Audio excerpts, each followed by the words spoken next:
First off, everyone needs to listen to your podcast. I think you guys are probably my most favorite industry podcast out there because you guys really teach actors how to actually be entrepreneurs, how to actually market themselves. So I also do feel like every actor should think of themselves as a business person. Hello. Sorry. Let me ask you a question because you are someone who might get this. I just heard this commercial. And let me see if I can get the exact wording right because it was so crazy to me. It's for an app called Chime. Have you heard of Chime? Is that what is it? Yes, but what is it? It's a money app. And this woman goes, what is it? Why should I have to wait till payday to get my money? I want it when I want it. With Chime, so. But I wonder how that works. Like, what do? You borrow? It's credit. It's basically a credit card, isn't it? Well, there must be some sort of credit system. Well, because they don't. I don't know, but here's what I can imagine. You probably have to have proof of. You have to submit only consistent pay stubs of some kinds. So you have proof of income coming in, and they pay you in advance, and they take off a percentage. Is my guess. Yeah, that must be what it is. So it's basically a credit. It's basically a version of a credit system or something. But that is crazy to me. Why should I have to wait till payday for my money? Well, if it was your money, you wouldn't have to wait till payday. Well, here's where I can, because you are someone who does, it seems like such a weird thing. But here's where I can understand where that's coming from. If you get paid every 2 weeks, right? So let's say you do, because you're not someone who's done a lot of like gig work like that. It's like, so if I work a catering shift, right? I won't see that paycheck for 2 weeks.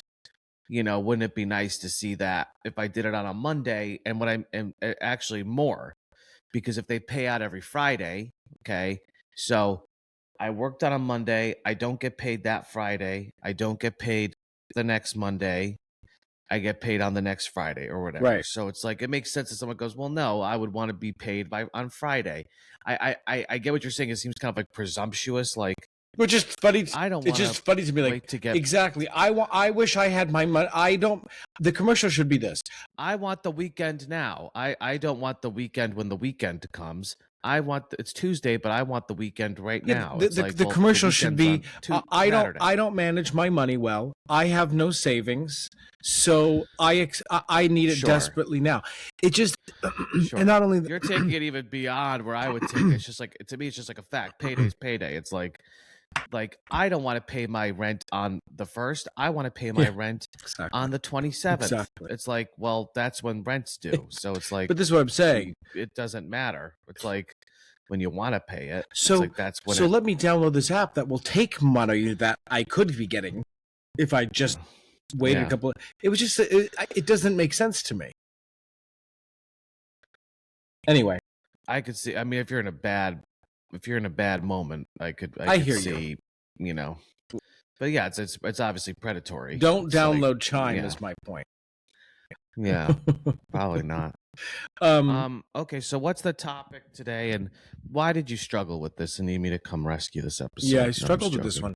Well, I'll actually. So the working title in this moment, although I like it, is "Performing is Embarrassing." And it came. I'll tell you where it came from. When we go home to Connecticut to be with Michael's family, they have this is new, by the way, what happens here, but it's also something that has happened a lot of my life, and it's just something I'm super aware of, which is this: when we go home, they have a piano now. And when it's Easter or Christmas or this and that, Thanksgiving, there's comes a point in the evening when there's an expectation that I'm going to play the piano and we're all going to have a sing along around the piano. Really? Mm-hmm. Mm-hmm. And this is new. I'm telling you, this is not new. This has happened my whole life. But this expectation with Michael's family, and the reason why why I brought up this episode is I hate it. I hate it. And actually, this is funny. So this is a long-winded preamble, but it's to get to the point. Part of why I hate it is because I don't know if I think you might know this.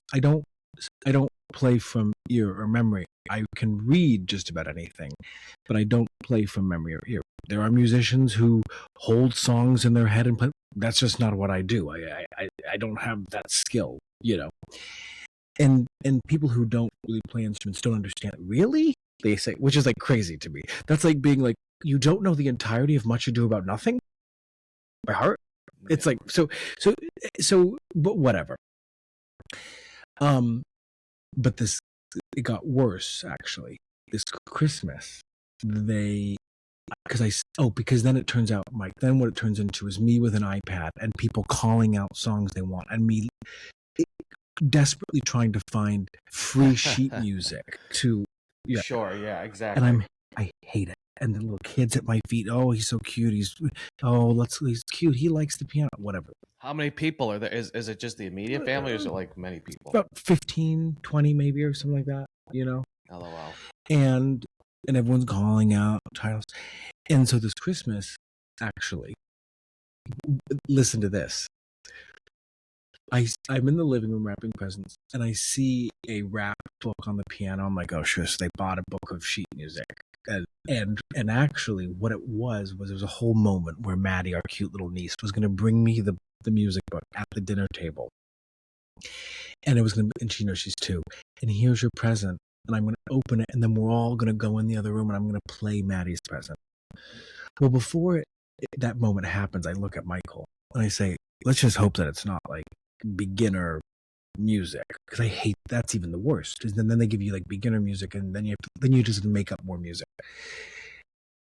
And Michael's like, well, he didn't really know. Well, it turns out, of course, Anna, his sister, sent him the music, and for him to look at it and approve, and he goes, yeah, that looks good. Well, not only was it level 1, like a piano training book, it was also songs like "God Rejoice Me Unto the Spirit of Christmas." Like those were the songs. Yeah, sure. Yeah. And Michael, I'm fuming because Maddie comes with the book, and I open it, and I hate it, and I'm clearly like not pleased by this. But what's funny is there's another musician there that night. Michael's brother-in-law's brother-in-law, who plays guitar. Yeah. Cool guy. Now, here's why this brings us back to the episode topic. He wants to do it. Well, see, this is what's interesting is, as you're telling the story, I didn't even think about this, like, very briefly. I think about, like, my mind went to a couple. I'm thinking about, like, what's that movie? Wizard of Oz. Maestro. Maestro. Maestro, the one with Leonard Bernstein or whatever. Yeah. And it's like there's that part with Nick Blaemeyer. Nick plays. And Adolf. they're like at the party and everybody's around the piano and singing. And I'm like, and it's like people would enjoy that. I'd be like, there's like that trope of like, oh, we're all musicians and we're all performing for each other. And it's like, and also Nina has these friends, the Mastrianis, who are really great people. And the son is like a savant. He worked at this place in Disney World, this club where people would literally shout songs. It was karaoke. It was live karaoke. Yeah. They would shout songs and he would play them. Yeah. He's like kind of like a savant that way. And the father is like a lawyer, who plays drums. And the kids, but he's the only one. The son is the only one who's like actually has like an artistic, sort of career. The family friends, the uncles, the aunts, you get there, it's karaoke. We got there for somebody's birthday, and they're doing karaoke in the living room, and like the uncles and aunts are singing, and not like they're like singing balls out, like it's like Broadway. It's like, and they're playing music, and I'm like, I was like, yes. I mean, it was nice, but I was kind of like, and people are sitting literally like it's like everybody's in the kitchen or like people are like just sitting in the living room like listening. Like my nightmare. And It's I'm a like, nightmare. I don't understand that. That sounds like a nightmare. And my mom would always do too. My mom would always be like, sing Exactly. for everybody, sing. And I'm like, what? And I'm like, what? Exactly. And I don't understand this impulse. Can somebody please explain this impulse of like, Mike, somebody needs to explain it to us both. Because I love performing. Well, but like doing it like in that environment and like, this is what weird. this is what it made me think about. Was like, do I like performing? Because and then it was making me think about, just to be clear, that's true. As an actor too, I struggle with this. Yeah, I actually don't entirely disagree with you. It's weird when you start to think about it. You're like, or like when you're doing, it's like when people, you know what it's like to in public. It's like, you know what I always hated, like when you've never done shitty ass Shakespeare in public or stuff like public performance or like recording a short film out in public, on the streets. I hate it. I know. Oh, I can't. Or like doing Shakespeare just like in Central Park, like by a rock or like whatever the fuck. Do you know what was so hard was Morgan and Kemp. Oh God, I hate Mike. That. Oh, yeah, it is. It's humiliating. There's something. Well, I hate this, and this is the point. So, listeners, this is to the point of today's episode, because I'm fascinated by this. Because similarly. Oh no, I like performing, right? Well, yes, but I don't like performing. I like it in confines. That's the thing. Like, it has to be in such. You know what else I don't like doing? This is gonna sound like improv, like rehearsal improvs. I know. Rehearsal, it's like let's improv or let's do like a movement thing or it's like let's explore. Remember you were so glad that we skipped that exercise. I wanted everyone to do it streetcar. Oh yes, the public solitude. Yes, I was. Dude, I know. Well, that feels because it's like yeah, I know. Like even like New American Ensemble, I know. which I like. I love them, but like they do this thing where it's like let's do like let's like just physically do, and I'm just like. Yeah. I hate it. I despise it. And there's very little I learned because I'm so embarrassed. It's like, I know. Well, this is whereas like when there's something about like when you have the confines. Yeah, we'll talk. Well, about that, I think here's the thing. Here's actually where I think you and I might be similar in this, and this is going to sound so gay. So just to say this up front. But when it's honest, when it's living in a place of like that's something I'm proud of, that like I can just live, truthfully. That is not an embarrassment. In fact, I'm actually proud of that. So I do think like there's such a serious actor thing about that too.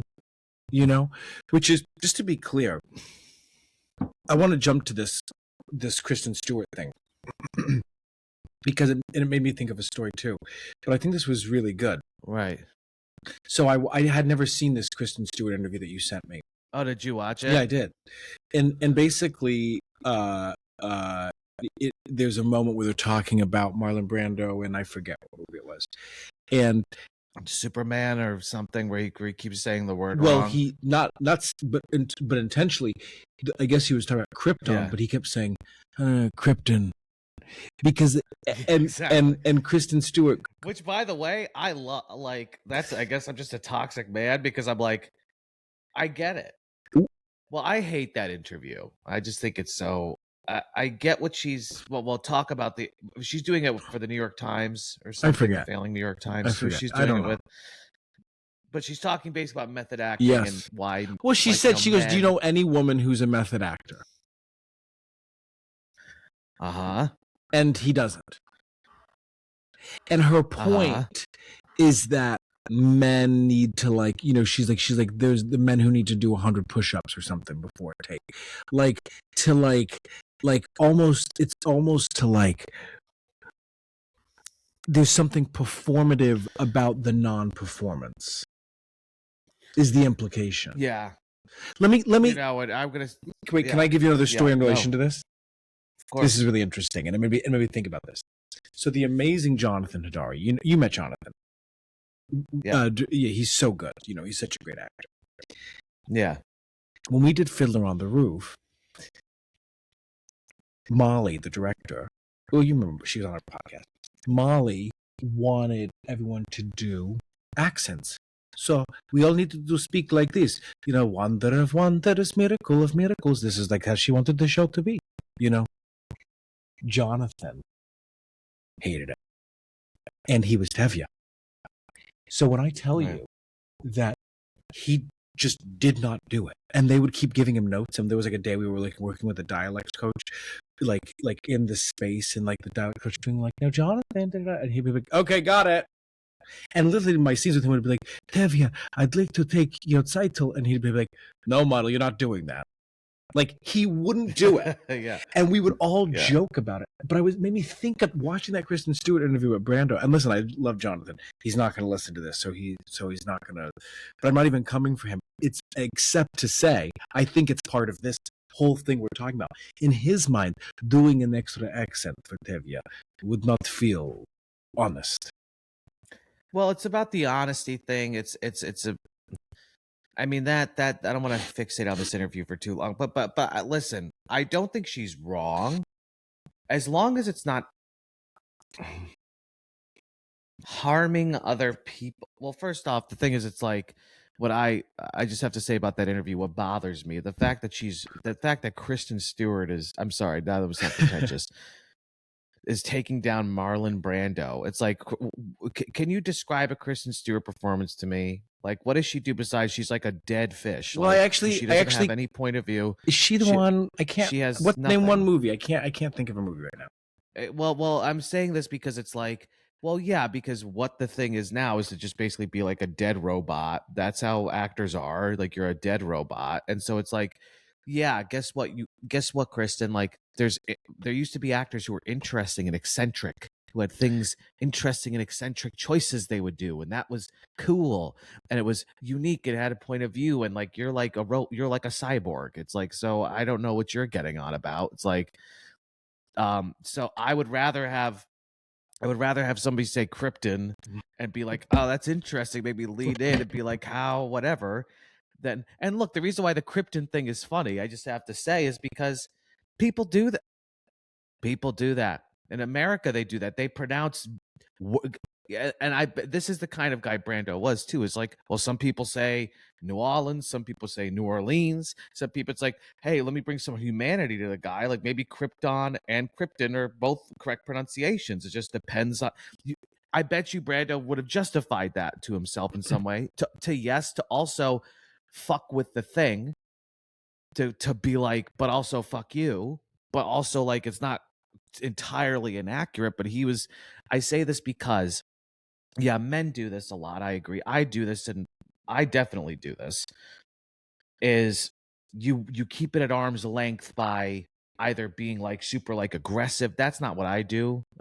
I hate that too, when guys are super aggressive when they're like, yeah, let's get through this play, you know, blah blah blah blah. It's like the push-ups and the I don't like that energy either, because it's like, and the hat trick element that she talks about, I completely agree with that. My version is that I make fun of everything, and I'm like, it's stupid, and it's all irreverent, and that's how I sort of keep this, like, I keep that at length, so that the hat trick of the work, I agree, and you do it, but listen, if you do it to protect yourself, and it's not harming anybody else, yes, if it's harming other people, fine, but you know, if that's what you need to do, aren't we all about people feeling safe? So it's like, if, like, you know, we need to, you know, which I'm all for, if you need to do intimacy check-ins every single day to make sure that, you know, your shoulder's still green, then then why can't a guy do push-ups in the corner? Right. Well, If that's what makes him feel safe. I think the point is well taken. Although I think for me, part of I'm sort of reflecting on your and our the reason why, and I guess the question is to your point about hurting someone, but are there pros and cons to it? And what I mean by that is, let's just take the piano thing for a quick second. If I just leaned in, because by the way, every time it wouldn't feel every good. every time they love it. Oh, thank you. You've tried to lean in. I'm sure you've tried to Well, lean to in, be clear, but you can't bring yourself to do it. You try, but it feels like I can't do I just you know what I mean though? It's like I'm sure you've tried to be like, let's have fun this time, or I'm not gonna, and it's like, no, this is just worse. It's like I hate this. But then I really do. I'm like, again, I'm impressed with people who do just lean in. Let me give you an example. Madeline Porter. Yes. I would argue that Madeline Porter play.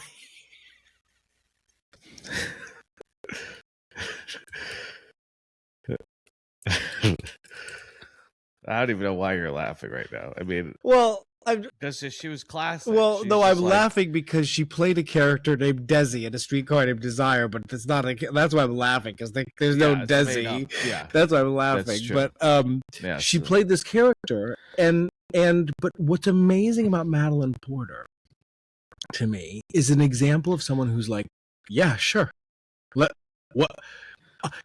I'll go 140 million %. 140 million %. And by the way, always honest. Do you know? Yeah. It wasn't like it was BS. And so I guess I'm partly and how this relates to this is that I'm envious of that quality. Because I would argue a big part of this, if I'm being honest with you, is just fear. Yeah. Well, and the point I want to make too is that, like, you think our industry does not value that, or like, it's like there's something about try hard, because hardism in our business is like that's like the gravest sin you can commit. Right. It's like it's like the most grave sin you can commit. And it's like, and there's something about, and I don't know, because more musical theater people than me. But the fact that it's like, the times where it is somebody's birthday for musical theater, like in a Broadway show, and it's like everybody sings and everybody does, like, that seems to be acceptable. There seems to be like, and everybody's performing and da da da. But also, you know what I don't know. Does this make any sense what I'm saying? It's like, but I feel like overall in like film and like theater, it's like this sort of try hardism as out this vulnerability of like just like all of a sudden doing something, or again I want to take Betsy Brown as an example. I love Betsy, and one of the things I love about Betsy, actually, I'm going to take two things. So I just watched for the first time. Have you ever seen The Bellhop with Jerry Lewis? I forget, it's 50s or the 60s or something like that. Oh my God. I was laughing so hard. And it's true clown. I mean, it's and when I watch Betsy in her films too, what's really interesting to me is it's not small. Let's be really clear about this. These are not, which tryhardism is different than the size of performance, Mike. Well, it's associated with that. Well, exactly. It's associated by people, and I this stupid story. I remember I was auditioning for a fucking show at a couple years ago, or not a couple years ago. This is when I first graduated. It was like for. Well, it's a big show. That's a set. I mean, it's a huge. It's a humongous. Yeah. It's a melodrama, and there's a scene where he's literally going to kill his. I remember it's like she's been cheating. The wife has been cheating on the husband with her brother, and he's confronting her. And I did it, and I remember I was like out of 10. I was like emotional. And I was actually like, I went there. Uh-huh. The note that, Richard got, my agent at the time got, was like, he just yelled a lot. And it's like, what? That was the note. He kind of yelled a lot. There's too much yelling. And it's like, that's the note. I remember being so off put by that because it's Well, like, did it hurt your feelings too? Because oh, it was, yeah, it really hurt my feelings. It's like, it's like, and you look, I get a sense of that, of them and what they do, but it's like, it's like, well, that's just not cool. It's a little too, it's just not, you're not really going to do the mess. You're not going to really do it. You're not really going to go there. It's like, well, how do we make it all kind of, quote, a little more hot and sexy, even though it's like, more cringe. It's like, how do we do it in a way that's a little bit more like, it's, you're not. And so, long story short, in our business, one thing, the message I got really clear, loud and clear when I first graduated from was like, mess is not valued, you know, mess vulnerability is not really valued. There's the reservedness, holding things back, not giving too much. That's what's interesting. That's discipline. That's expertise. And I see it with these. It's funny. I'm sorry that I'm on a little tangent, but like I'm do this MTCA. So we did mock auditions yesterday. So basically, like 200 kids from all over the country came, and we pretended we were schools. This is And yesterday? they did their college auditions. Yeah. I did this for like 6 hours. So I saw maybe 30 kids auditions, right? Like they're 10 minutes, they're 2 songs, they're 2 monologues. Right. And talk about embarrassment, talk about the nerves, talk about the vulnerability of just getting up there and having people just, critique you. And we were talking about this afterwards, because one thing I just kept seeing, of course, and you see this a lot with musical theater people too, is, it's like, okay, now I'm doing the sassy scene. I know that now I'm doing the sassy section of my monologue where it's like, I'm being sassy. And it's like general shade of sass. And then it's like general shade of like confront my father. And so general shade of, and it's like, the note I was giving, because he was like, it's like, fuck it up. Just because you're confronting your father doesn't mean maybe a joke somewhere. Maybe that's a joke. Sure. Maybe there's something. It's like, people aren't these clean robots. And I just swear to God, this is making a point where it's like, when we're talking about this, one of the coaches, this other coach who's really great, she works a lot. And that's the thing. It's like, I'm like the lowliest coach there. It's like they have like people working on Broadway, all this shit. And she was like, these kids, they don't get themselves into enough trouble. Like they don't get themselves into enough trouble. It's like there's a sense of control, like, right? Because it's like this embarrassment of like fucking up, right? Or Exactly. something I'm doing is not going to make sense, or it's like, or it has to be perfect, or I can't, so I have to control it. And so this whole idea of stupid fucking, like, that our industry promotes, which is like dead acting with like, I see nothing, everybody's a robot in real life. Per your point about size, most people don't go around talking like this. And, most people aren't like this, and like like whatever. Most people aren't jaded fucking like, robots, it's like most people are weird, especially Gen Z. They're all fucking weird, like autistic people. It's like, it's like, but this control is so valued in our business now. Control, the discipline, the control. He's not doing anything. I don't see anything. But again, like here's antithesis of vulnerability. It's so interesting because while I agree with you, then you go watch Olivia Colman in The Faith Rep. And it's next level. And I mean, it's clown. It's another clown on camera. And I'm saying this because, to your point about what you're telling those kids, and go for it. And again, the reason why this comes back to this point about the performing and it being embarrassing or not, I would argue, because I hear you with the musical theater thing, and I don't actually, I don't actually disagree with you, but I need to be really clear that good musical theater is like good Shakespeare. It's A, truth comes in all shapes and sizes. B, Oh, I agree with that. but it requires a little more of a lift. It doesn't mean it has to be dishonest. And you have to be comfortable, I would argue, you being me, I don't care, with...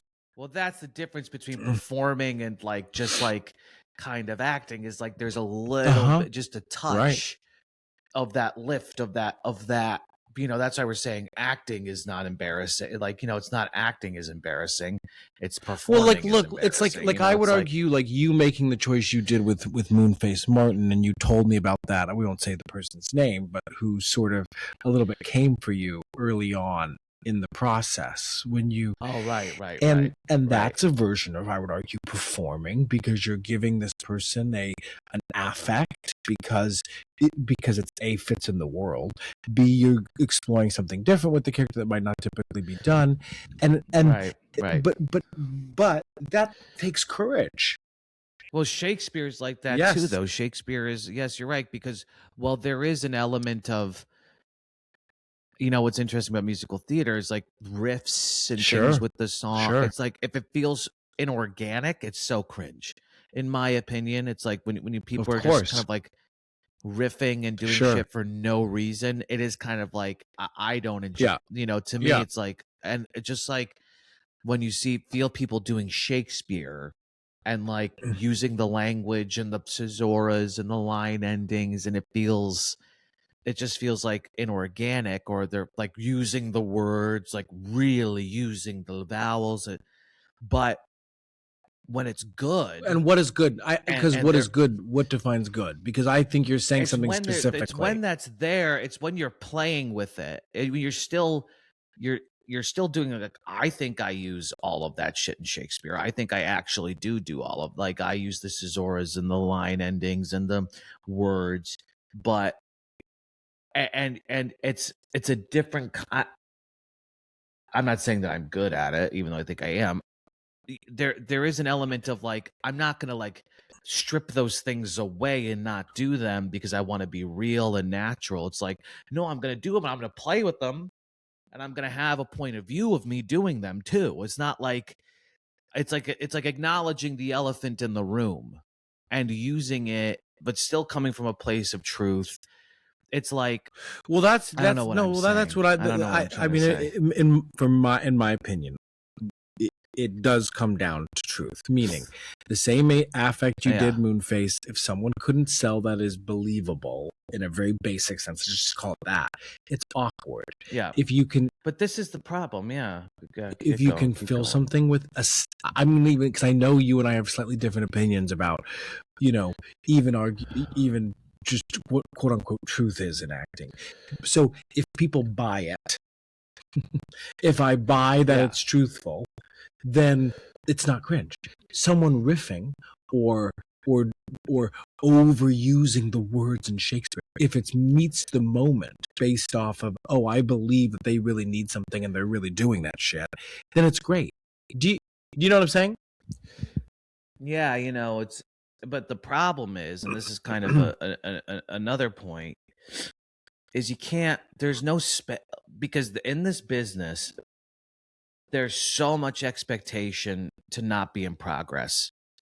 Everything is performance ready all the fucking time. You can't, how often are you really given a chance to explore anything? Yeah, sure. Because of time constraints, because of budget constraints, because of, people are just working from a scarcity mindset. I mean, very rarely are you afforded the opportunity to actually fall flat on your fucking face. Like an audition, it's like, it's, so why would you try? It's embarrassing because, I should reference what I wrote here, because I think, what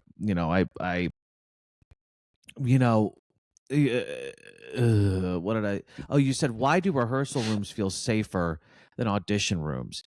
ultimately our work is subjective. There's no good and bad, right or wrong, right? So when you've already in the rehearsal room, you've been validated already. When you're auditioning, you have no idea what they're looking for. So the idea that like you're fully committing to something, and it's the sense that it could be so off. Did you even read the script? It's like the fact that, I mean, you've had this experience. I don't have this experience because I don't audition as much as you do. But like you've had this experience. You've told me about times where it's like you came in and you did something polar. You did like a choice that was like, oh, whoa, I was way off. Like that's like, like just from a human level, that's like standing up in front of the class and being like, I'm embarrassed. Like I got an answer so wrong. You know what I mean? Well, I do, and it's made me think this morning. I don't know why I was watching this Hasidic man on TikTok and why he was saying this, but he was sitting in front of what I'm assuming is like the Talmud or something, and he was talking about things in progress in general, not the arts, but things in progress. They grow safest in the dark. Things that are still being worked out, it's not best to expose them because they're having to deal with pressures of needing to become something in particular. And the reason why it relates to what you're talking about, and it's a good point, and just take auditioning. We all feel a pressure to go in and give them essentially the end. So of course, especially that's what just to be clear, that's what we're supposed to do. Literally what the assignment is go in and do it the way you're going to do it. And we will, as a result, like you will win or you will lose. Right, it's like, exactly. And that's what it is. So it's, well, and just to say to your point about that Red Bull audition, because I'm thinking about myself too in many instances, and one audition in particular. Oh my God, I'm done auditioning for Frozen. I can't audition for Frozen anymore. I won't do it. I've auditioned for them all. I can't do it anymore. And this time I was auditioning for not Olaf, but the Ooga Ooga Ooga guy, and he has that stupid song, and I really went for it, and it's so embarrassing. But the reason why it's embarrassing. But that's the thing is, what's annoying is because the way they act, I'm sure they go, wow, okay, yeah, you really did it. It's like, right? That's how they act when you do it. And it's like, well, isn't like the guy a rock? It's like, well, I'm a rock singing a song. So it's like, rock? And you're saying it was too. Is he? I'm an old man now, by the way. Oh, that's disgusting. But it's like, I'm singing a song called Ooga Booga or whatever. It's like for a Disney movie. And like the fact that like, some like mean gays behind the table are going to be like literally it's just a bullying session because they're going to be like, wow, okay, you really went there. I never thought about it like that. It's like, well, what did you think it was going to be? It's like, this isn't, you think like, well, I do know, I do. God. Well, I do actually, but that's what it is, right? That's what happens. Is that basically what happens? Well, it is. And in fact, actually it was that very audition where I'm like at home, as I'm preparing, I'm like, oh, this is going to be good. This is funny. Like, cause it's big. I mean, it's big. And I'm like, and then when it doesn't land, it's so humiliating. And again, the reason why this relates to this idea of things in progress too is because it's an offering. And if you don't like it, then let's make it some, give me some direction or redirect, or you could just not be interested. That's fine. But it can't help, to your point about the he just yelled too much. To how is it? But yeah, what? It's like, no, it's just like the performing. It's like, but that's what I mean. It's like there's this virus in our fucking industry of like gay kids who were bullied in high school, and it's like now they're trying to like pretend like they're the fucking people. It's like it's like I feel like we have to cut that, but I'm at the same time. Gay people. It's just like all gay people. That's all it is. I also just love your but it's opinion of like- musical it's like- theater, and that's just funny to me. But now it's like their turn to be like, we're the bullies, and it's like, but it's like, what do you? It's like, this sounds, but it's like, what are you getting on about? It's like, Well, that's why yeah, just to go back to New American Ensemble for a second. What I like, what I get the sense of with those guys is, even from that audition I had with them not too long ago, there's not only is there not necessarily an expectation of a result. That's not what they want. There's a sense of like wanting to get a sense of process and essence, and it makes sense why you would also enjoy that, and you in particular would enjoy that environment. well, yeah, that's Bedlam too. I mean, that's the whole thing with Bedlam too. It's like you know, it's well, it's funny. I was look, thinking it's I was risky. thinking about this. So now I'm on a tangent, but I was thinking about this. E-Clay was here for New Year's Eve, and he had a video of this one stupid scene we have in the show, and Des, on this, in this version, this Broadway musical, he wanted the laugh right there.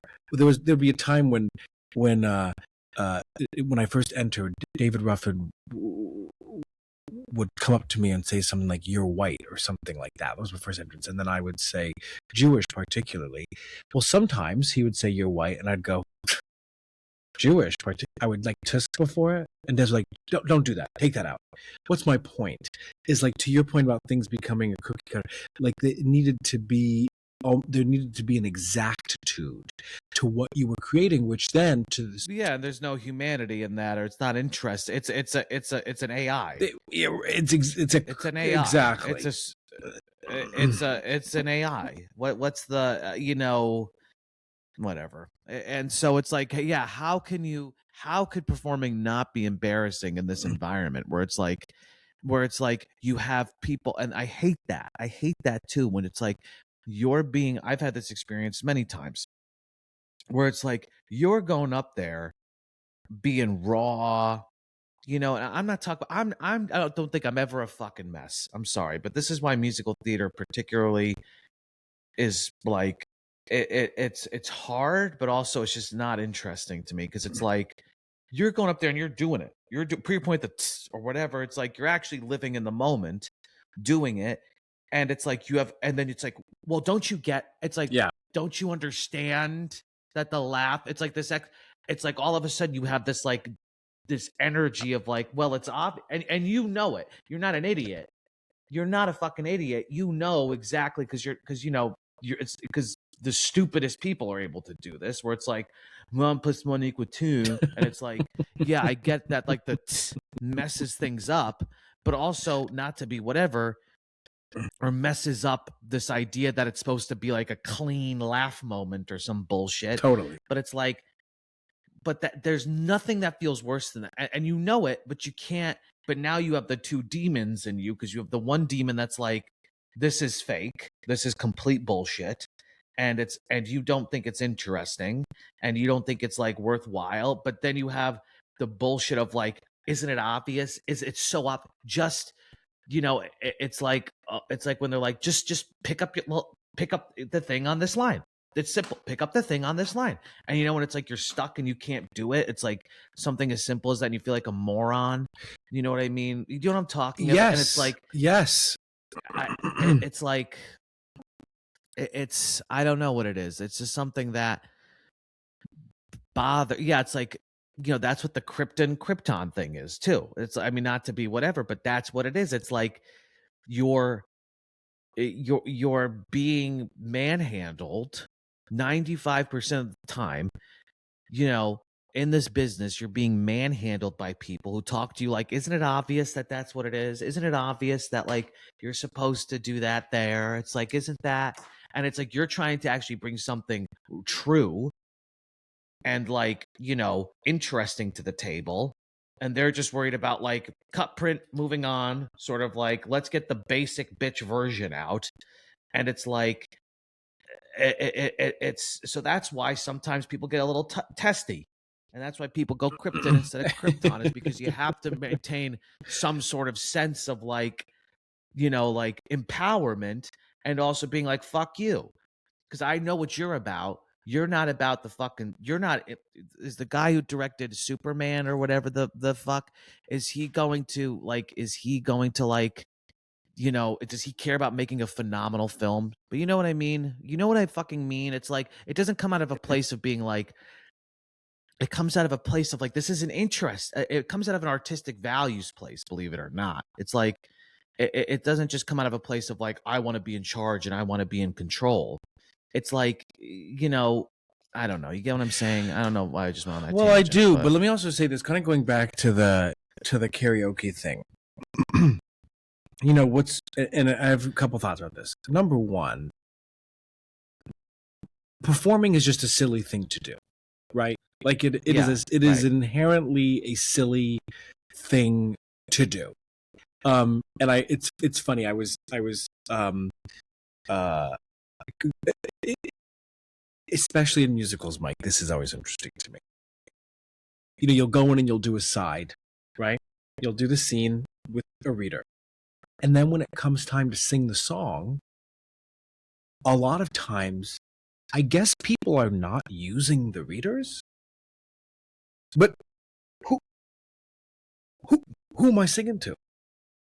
I'm saying this because they'll like look away, and I'm like, you're still in the scene with me. And but then, you know, who you find, this is embarrassing. This is a good example. I'm performing to someone who's looking down just because the 8 people before me didn't use you. That's their problem. That's weird. But there's this great Patti LuPone story. Yeah, Patti LuPone, and I don't know if she said this to me, which sounds like a crazy thing to say, but this was around the 80th birthday Sondheim concert, or where I heard this story. But I think it was at the same time, and so she might have said this story to me when she was walking into Lincoln Center, and she was doing a show, and she was like, "Hey, are they still rehearsing?" And I guess the doorman, put his ear up to listen near the rehearsal room, and he goes, "Oh no, they're not rehearsing. They're talking normally again." And I thought that was kind of funny too, because like, that's hilarious. Because again, performing is just a silly thing to do, and I think just coming back to this point, it's something that I'm envious of, that the people who are like, give me the mic. Nina's family, like, let me sing Journey, you know, in the living room for the. I'm jealous of that. Honestly, that quality, because let me be clear, there's a real fuck it nature in that, isn't there? Yeah, I guess there is. No, I guess that. Yeah, no, I guess there is some jealousy there.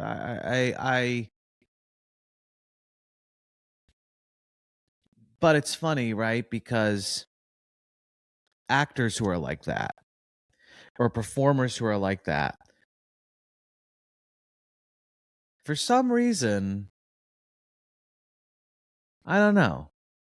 I will say that I can't think of. They're not the best. Who are like you that? Know what I mean? Well, people who are like, are they not? Think of Robin Williams. Robin Williams, at least on the surface, was always ready to perform, seemingly. That's true. Yep. No, you're literally right. Dead. But you know, it was like literally dead. Yeah, exactly. It killed him. It drove him to suicide. But whatever. No, but I'm just saying, like, literally was willing to jump in, and I think it's like, I think, and just do it randomly, like during an interview, or during like it was easy. No, I guess and I'm jealous of that quality, because I do feel like it's this, and it's funny, we have this I have this point about even posting something online, because obviously posting online is performative too. And Yeah. the people who, again, who I almost am like envious of people who are like, here's my thing I do and did. Yeah. And how hard it is sometimes for others, myself very much included, to do that very thing, because again, there's just so much embarrassment in the act of so obviously performing, you know? Yeah, putting yourself out there and all this. Yeah, exactly. And it's like, you know, that's am I gonna look like a try hard? Well, here's a big thing too, is because I'm surprised we haven't said this. Asking for attention is humiliating. Asking Of like course. that's such a frowned upon Of thing, course. but being like, look at Of me, course. look at me, like for that says, I mean, that's one of the, being an attention seeker is one of the worst fucking things you can be in our society.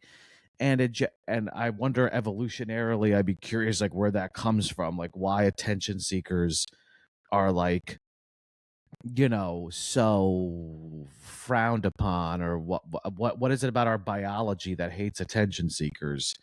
But like, I mean, that's why like it was always embarrassing to like in high school, like my high school friends, like who weren't in theater, you know, it's like when they would like it's like that's what I was terrified of. It's like them thinking I was like wanting attention and like being like desperate for that or something. That's what I thought. You know what I I mean? do. Well, listen, I do. But again, I, I guess where I'll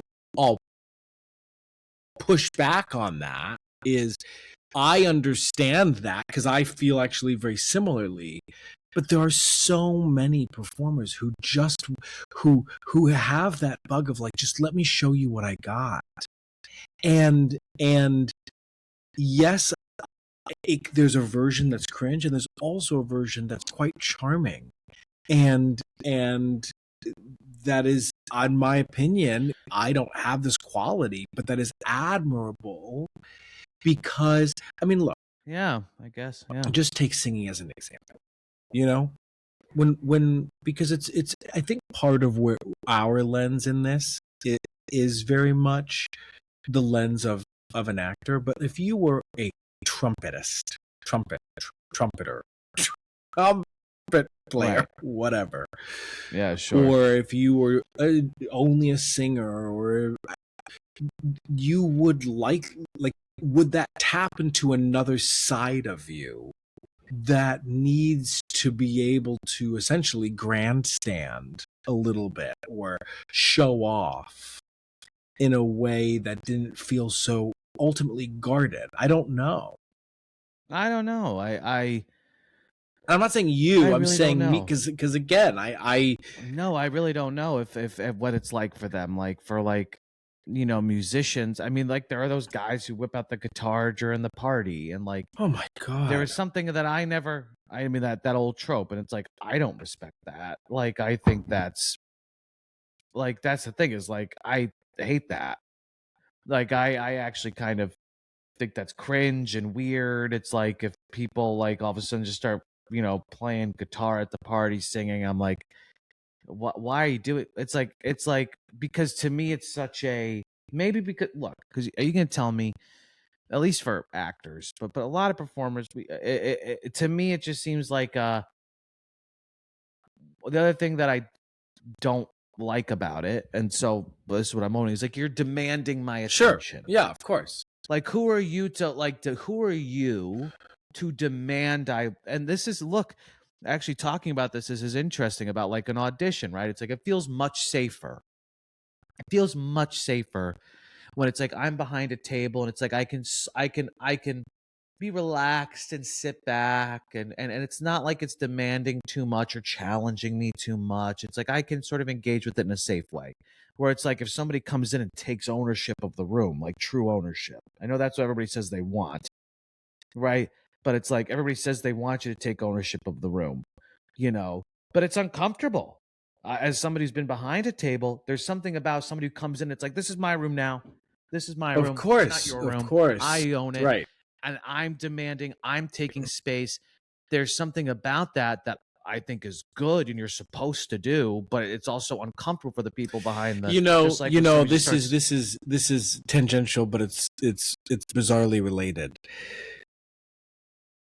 It's always fascinating to find out who doesn't like you. And how does this relate? Yes, certainly. Yeah.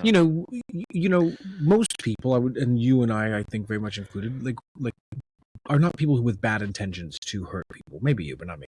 No, I'm just kidding. We're not people who are like out to get people. And yet, I think there are plenty of people who, or at least any number of people that might have issues with us. Okay, so why does this relate to what you just said? I was talking to Farrell about this because there's a person.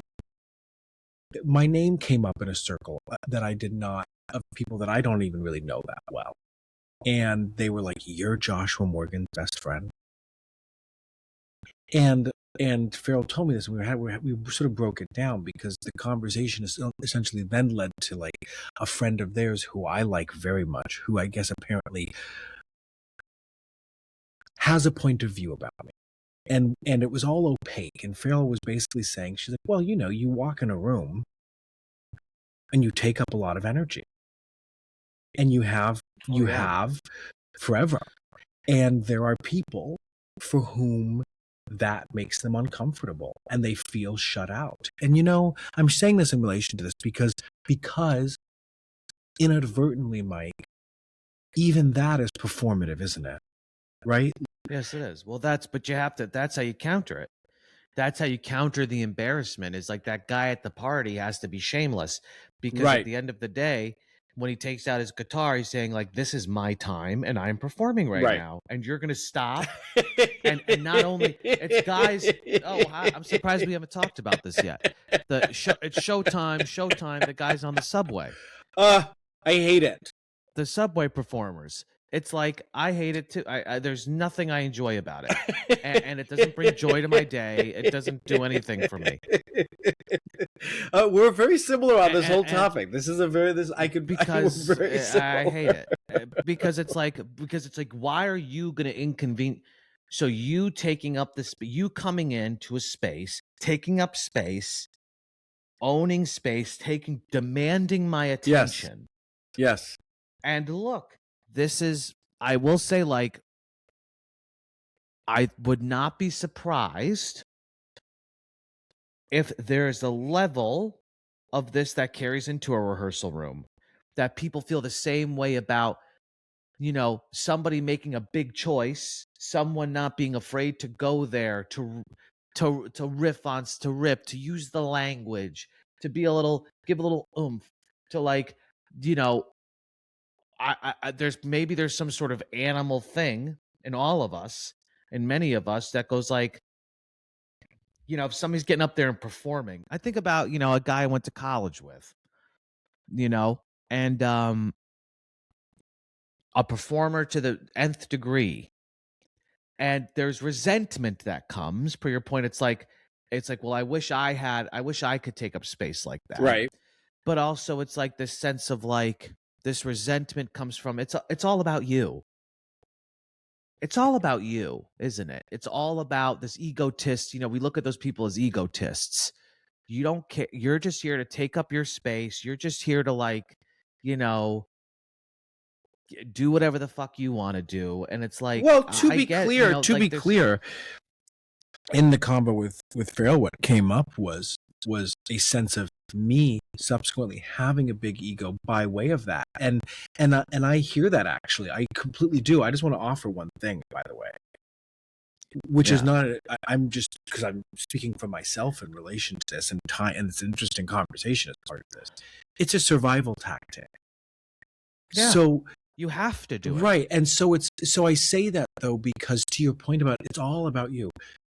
Yes, but then this is an illuminating conversation because it makes me want to have a little bit more grace.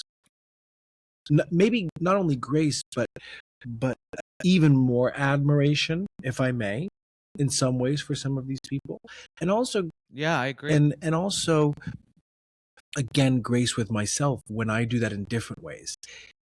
And I'm sorry, I just want to go back to the audition thing for a second. I am a very good auditioner. One of the reasons, well, there's a couple of reasons I'm a very good auditioner. One was because running that company for so long, I was seeing so many auditions, you sort of, but also that is one place when I step in the room when this all really does apply, and I can sort of take that same energy and turn it around. And I'm sure it's not always 100%, but there's a benefit there. I do think, to your point about the guy with the guitar at the party, that's what everybody wants an audition to be. Do you know what I'm saying? Do you see what you know what I'm saying? Like everybody,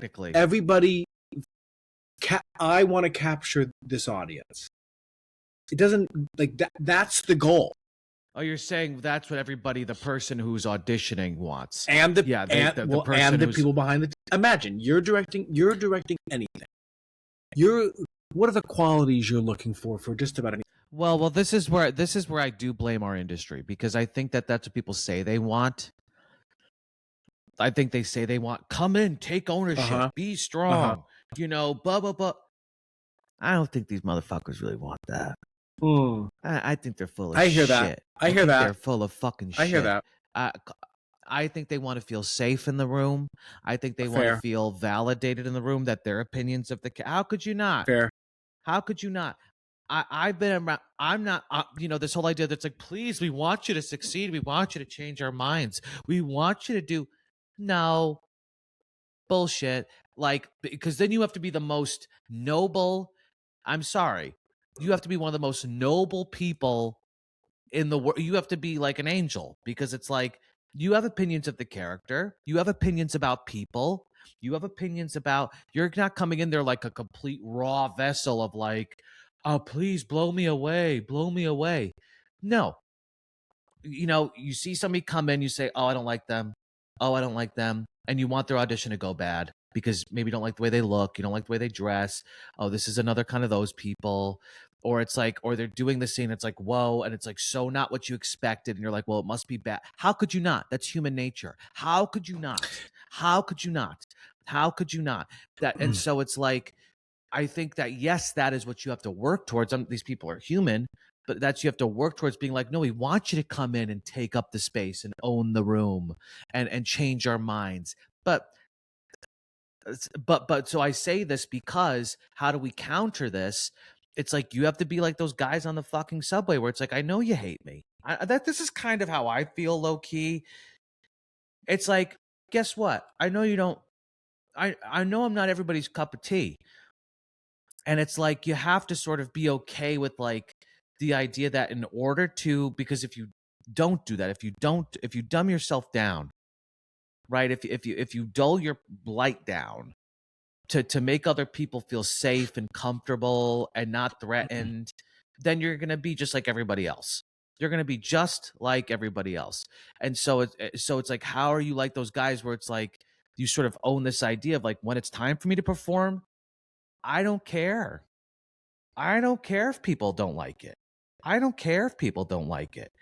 It's like, I don't, but that's what we have to do. That's what we have to do. Well, exactly. I don't know. I don't really, I actually really agree. And that's what I'm saying is I think a lot of what this is, at least in my opinion, is coming back to is essentially caring a lot about what people think. Yeah, of course. Yeah. And to your point about walking into the party and going like, ooh, and I'm the same way, I'm the exact same thing. And if that were to happen, I'm like, oh, I gotta, okay. I have to go in the other room. Like I literally can't be around this. So then when you're put in that position to do that, that you're aware of what you think of it. You know what I mean? But again, exactly, and you have to accept it. You can't deny that. Don't deny that reality. Don't deny that there's not going to be somebody who's embarrassed for you. Right. Whether you're on stage, whether you're it's like, or in an audition room, like just assume the people. But I don't know. I actually don't know if this would work at all. Assume everybody's embarrassed for you. Because you know what? I this whole idea of like, we want you to succeed, we want you to be good, everybody's wanting it to be, that actually puts more pressure on me, because it's like, oh, am I going to disappoint them? And I'm not saying this works for everybody. It's like, oh, well, if they want me to succeed so much and I suck, it's like, well, then it's all my fault, because it's all my fault because they were all angels behind the table. They just wanted me to be the best. They just wanted me to be the best, and I fucked up. It's like, that's a way for them to shirk responsibility. No, you know what I'm going to start assuming? I would try this. I'm on stage. I'm doing an audition. Everybody's humiliated for me. I'm just curious about that. Everybody is humiliated. And then so, my only option, if I'm going to do it, is to be like, you're all a bunch of fucking losers. I don't know. No, I hear. I don't yes, know. yes. Well, we have this thing here too, by the way. If this feeling, You're haters and you're losers. if this idea of embarrassment is somehow a sign that we're close, I don't know why I wrote this. Is embarrassment a sign that we're close to something real? Like, if you're never embarrassed, does that mean like you're always sort of playing it safe and protecting yourself? I think that's possible, because there are people who are just truly like, socially retarded and like don't have a sense of how other people feel. So, maybe they're just, maybe they never get embarrassed. But I feel like if you're probably never embarrassed, then that means you're never probably falling flat on your face, fucking up, Right. or doing something that's daring or interesting, potentially. Well, yeah, and because if the reason also embarrassment comes along with it is because it matters. Actually, let me say this. The reason why I imagine Nina's family can get up and do it is because who cares? Family, friends, by the way, but yes, Who cares? Not that it matters. You're like, her family wouldn't do that. No, but I'm saying, like, they don't care. Do you see what I'm saying? Yeah. They don't have, there's not an investment. And so I'm saying this because the reason why we care more, I think, too, is because it means something. For example. Right. If someone, when I go play, well, I'm very competitive. So when I play games, it's not the best example. But let's just say like tennis. I can go to a tennis court, and while I don't always love playing with other people around, I don't really care. Because you're like, this isn't my value. You're like, I know I'm not a tennis I'm just player. trying to run my trying fat to be ass a phenomenal tennis player. The ball. It doesn't matter. Yeah. So I'm saying this because I think there's an element, in a good way, that embarrassment comes by way of it matters. So,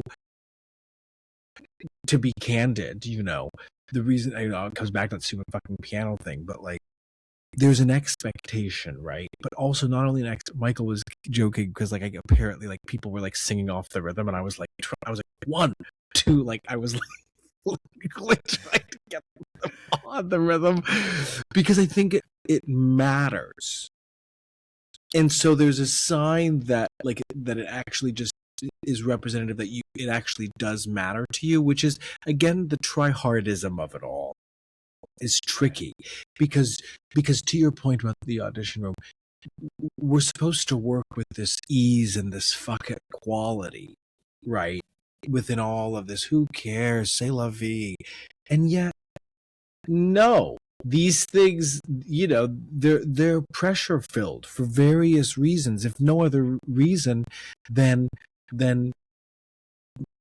to be gay again, making art matters to us in a lot of ways. I agree. Period. So I don't even care about how can we learn to work through embarrassment, because honestly, I'm looking if there's anything good here. I guess again, I guess for me, in a very general sense, it has a lot to do with just caring about what people think, and I with everything. It doesn't matter whether it's social media or this idea of performing, or honestly, like those same haters in our lives sometimes.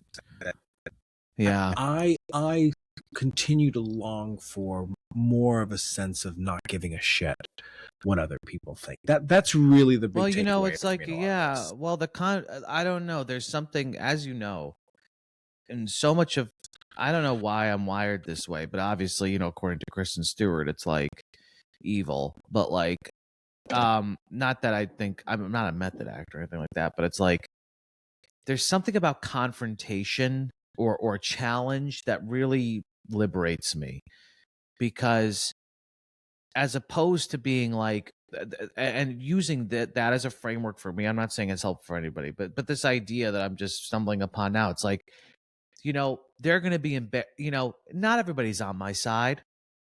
That's unrealistic. People don't want me to succeed.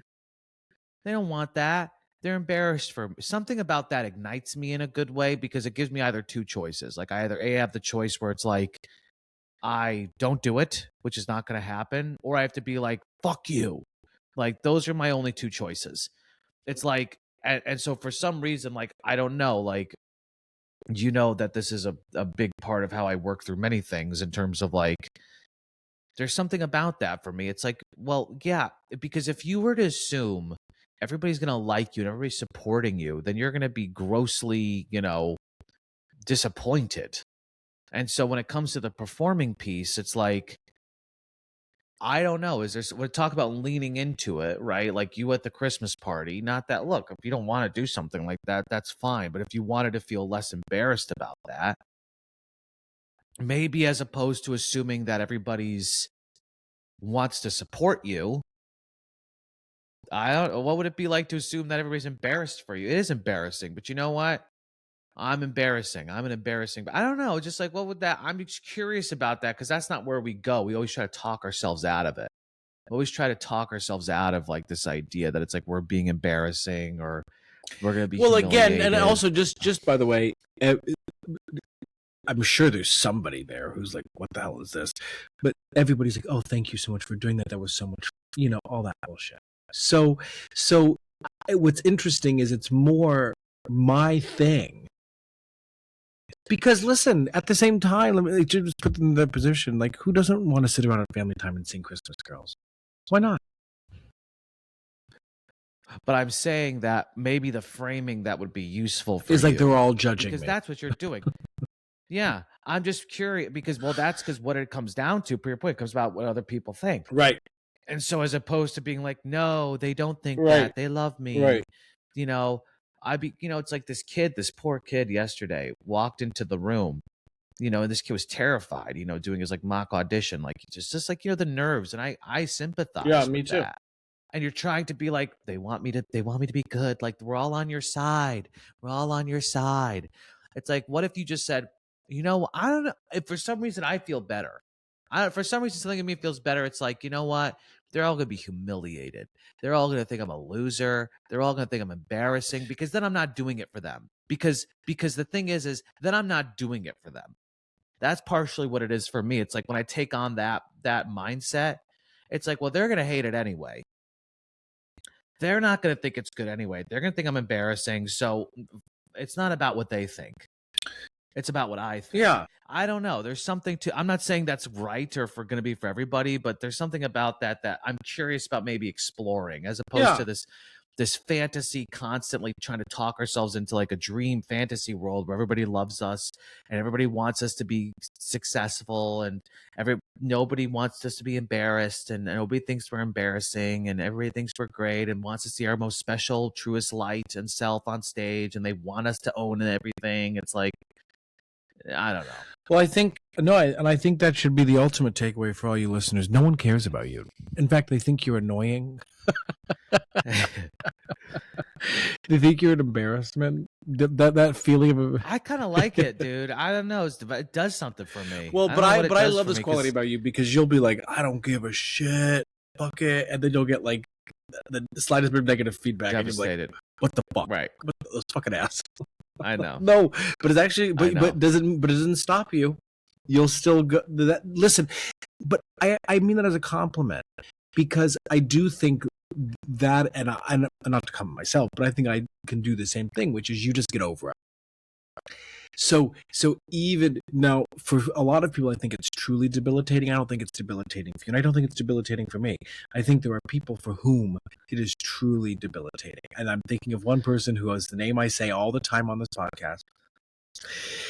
And, in private. Yeah, it's like, isn't it sad? Because it's like when I was first started really doing this, like over 10 years, it's like nowadays, dude, it's just crazy how this changes. And I'm not somebody who's been like wildly successful by any stretch of the imagination or whatever, but it's like, used to, when people be like the audition was bad or you didn't book it, oh my god, they thought I was terrible, I must have really done bad. And now it's like more and more how you survive is being like, well, they're what morons, what complete idiots. They're morons. They are morons. It's like that's how you deal with it. I mean, and I believe it to be true more and more. All the time. Listen, here. Let me say two things about that, because just in reality, I love that, and I love the fucking nature of it. The only thing I don't love, and I'm not trying to be stupid here, is like then turning it into an attack. Meaning, I have no like. Oh, they're lost. Sure, that's where it becomes. But it's like they're not like idiots. They're just not your opinion. It's not. Maybe you know what I'm saying. That's the next level of that's the next level. That's fair. That's fair. No. That's fair. All I'm saying is like, it's not like, oh, they're less than me. Because I'm sick and tired, dude, of sending in. You know, think about that series. Yeah, I know. Audition I had like earlier this year. I'm sick and tired. I was so proud of that. I was so proud. I was like, this is it. I was like, it was bold. It was interesting. It was the guy. Not even a callback. Not even a fucking. And it's like, I'm so sick of how I used to take that. Was like, and I could imagine what these people watch the tape and they're like, okay, okay. And it's like, well, sorry, I literally did the guy. That's who it is. So it's like, I you know, used to take that on and be like, oh my god, how could I have been so stupid? How could I have been so stupid that I did that? Yeah. What was I thinking? And it's like, no, it's just like, and that's why I'm saying, it's like, assume when you're doing good work, you know, this is, people are going to be embarrassed. They're going to be embarrassed because they're afraid of the light. I don't know. No, listen. I think you said it best. I think that's a good starting place to even be able to get there, to be like, they don't get it, idiots. And all I'm saying is that, there's because what I'm just saying for myself, what I need to put, I can't become resentful. So that's not good either. You know, it's like I just can't. It's like I can't be like, I hate these idiots. Assholes for me, and you're not even really saying that. I hear what you're saying. Anyway, so all you losers out there, all you loser performers, apologies for that you live a life of loserdom, attention seeking. Exactly. Goodbye. Goodbye.